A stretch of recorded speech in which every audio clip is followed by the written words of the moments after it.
and getting help. Ultimately, I guess, say that in many ways she saved my life that day. When you're in that much pain, you just can't see a way out. You just have no hope. It's just relentless. It's like this horrible dark cloud that just you wake up with every day and you go to sleep with every day. And you might have some good days, but majority of the time they're horrible. And you just want relief. Like, that's all that you want. She didn't give me any like life-changing advice that day. It was just the simple fact that I could spew all of this out, and which is why so many people have hit me up, because they just need to talk to somebody who's like a Susan. They just need to tell somebody. And then usually after our conversations, they're like, I just feel so much better now. She did really encouraged me to go get help. She was completely right. I went and got help, and together, me and my therapist found holistic remedies for me to help get rid of these thoughts, and for me to overall just become more healthy and happy mentally. I started working out, and I changed my diet, and I started reading more self-help books and reaching out on forums, just being able to communicate with people who are also sufferers as well. It made me feel like I wasn't alone. And one of the biggest tips that I can tell you if you're going through what I'm going through is get out of whatever situation is causing you to feel this way. If you're getting bullied at school, change schools. If you hate your job, quit it. It's not worth it. I'm telling you, I know from experience, it's not worth it. You know, if you're in a toxic relationship, you gotta get out. If you're addicted to alcohol or to a drug, get help, get treatment. Get whatever help you need to stop this.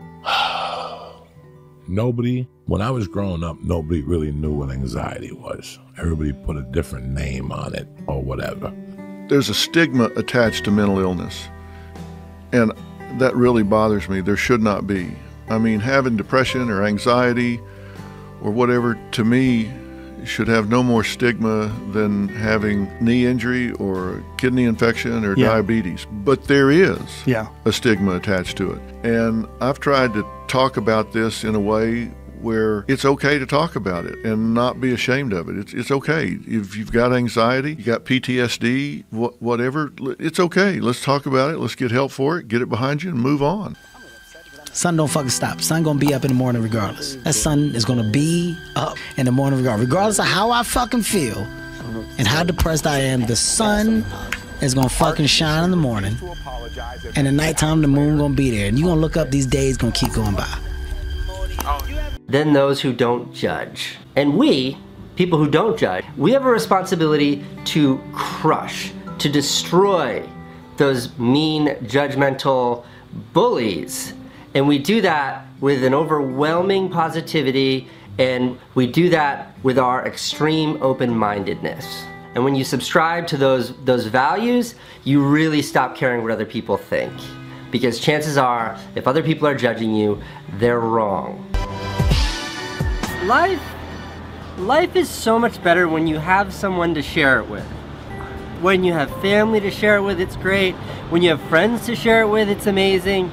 And if you're really, really lucky, if you meet a stranger in your lifetime and decide that you want to share your life with that stranger, that's amazing. That is one of the greatest parts of life. A shared life is a great life. That it's always the toughest times in your life that define who you are, much more so than the easiest times or the best times. So failures are typically some of the hardest times of your life.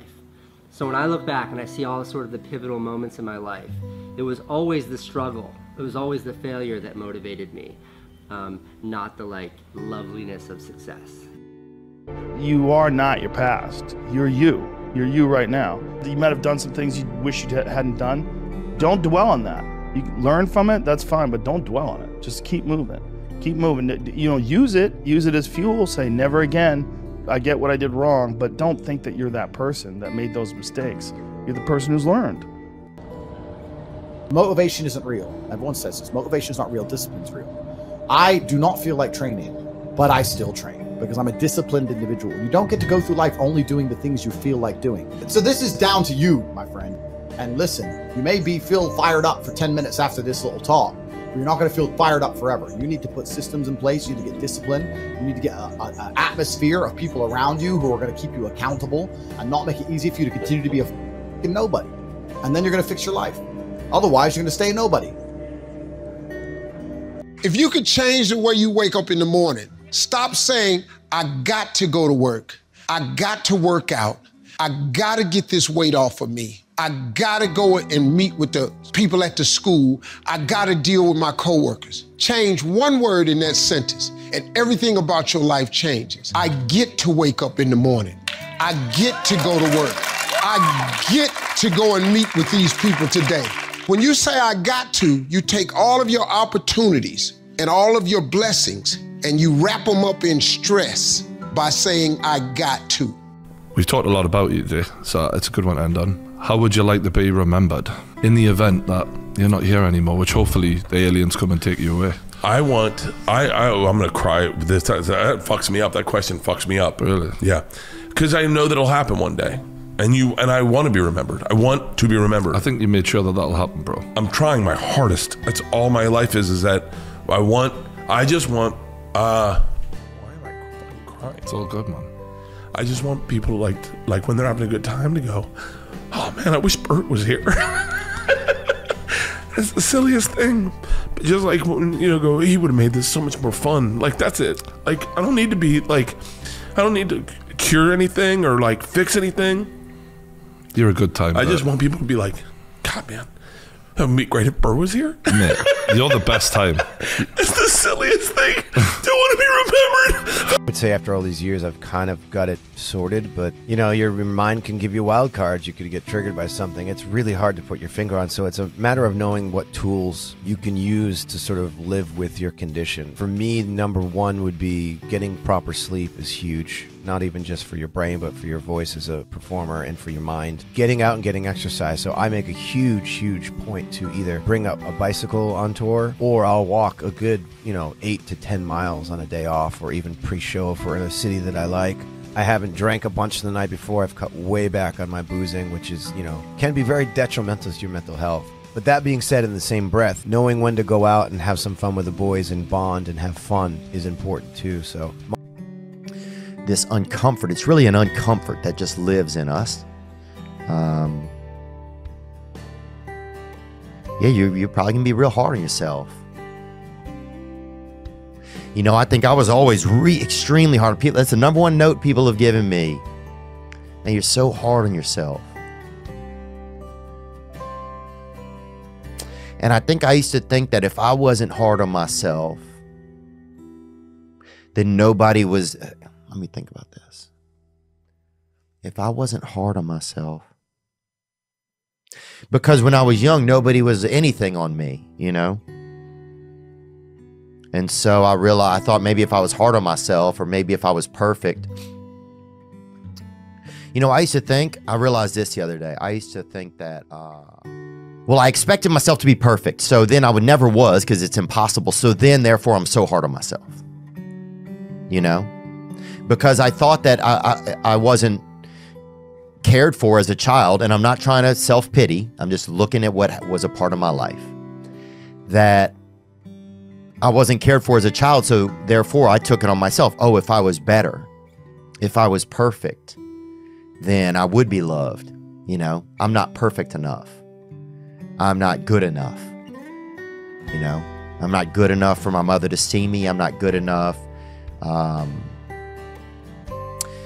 for my father to stay alive. I had this epiphany not long ago, that I thought that if I was better, if I was perfect, if I did everything right as a kid, I thought this. I didn't know until just recently that I thought it, but it came up.